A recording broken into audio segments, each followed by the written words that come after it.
It's like I never knew what lies ahead.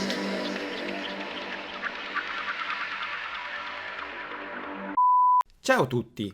Ad oggi uno dei maggiori problemi che si incontrano al momento dell'acquisto di una nuova mountain bike è la scelta delle dimensioni delle ruote. Possiamo essere sicuri della marca, del modello, del tipo di trasmissione e di tante altre cose, ma alla domanda quale sia la dimensione della ruota preferita ci si può sentire persi. Perché? Perché ad oggi un chiaro standard del formato della ruota non c'è ed il timore è quello di acquistare un formato che nel giro di poco tempo potrebbe diventare obsoleto. La triste conseguenza è che la vostra bicicletta potrebbe essere difficilmente rivenduta a buon prezzo. Ricordo molto bene articoli letti solo 3-4 anni fa, in cui si diceva che con il subentrare delle 27,5 il formato da 29 pollici sarebbe andato a morire da lì a poco. Il formato da 29 pollici invece è vivo e vegeto ed ha sfondato nel cross country, dove i telai e i cerchioni si sono adattati a queste dimensioni introducendo tante migliorie tecniche che hanno minimizzato i lati negativi delle 29 pollici senza perdere quindi il vantaggio della maggiore trazione offerta dal diametro della ruota maggiorato. Se le 29 pollici avevano preso piede nel cross country, le 27,5 invece imperavano nel mondo gravity. Ma la notizia bomba di qualche settimana fa è che sia Santa Cruz che Trek lanceranno dei nuovi modelli per downhill, attenzione, con formato ruote da 29 pollici, andando quindi in controtendenza allo standard 27,5 che il mondo gravity aveva adottato. Signori, si torna punto a capo, un vero e proprio mescolamento di carte che purtroppo creerà ulteriore confusione su quale sarà lo standard vincente. Ma vediamo quali sono le caratteristiche principali che una ruota dovrebbe avere e dove un formato vince rispetto all'altro. Accelerazione! Una ruota da 29 avrà un'accelerazione più bassa rispetto a una 27,5. Perché?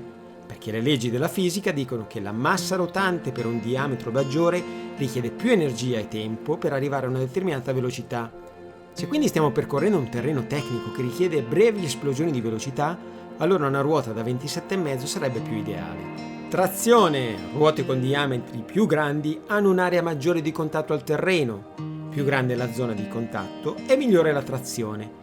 Naturalmente la trazione è influenzata anche da altri fattori, quali la pressione delle gomme o la scelta del pneumatico, ma in generale uno standard di ruota più piccolo avrà una trazione leggermente minore rispetto a una ruota più grande.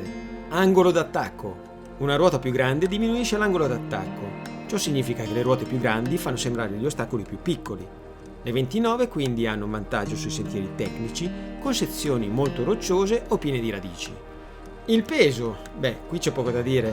Le 27,5 essendo più piccole hanno un peso inferiore rispetto alle 29. Manovrabilità. Con le 27,5 si gira più velocemente ed è quindi più agile e maneggevole. Rotolamento. La 29, grazie al maggior diametro, ruota sugli ostacoli con maggior facilità, quindi una ruota più grande in generale scorrerà meglio sugli ostacoli e aiuterà a mantenere la velocità. Ricapitolando tutto in una tabellina cerchiamo di capire se abbiamo un vincitore. Accelerazione vince 27,5, trazione 29, angolo d'attacco 29, peso 27,5, manovrabilità 27,5, rotolamento 29, perfetta parità. Neanche a farlo apposta sei riuscito a incasinarmi ancora di più le idee.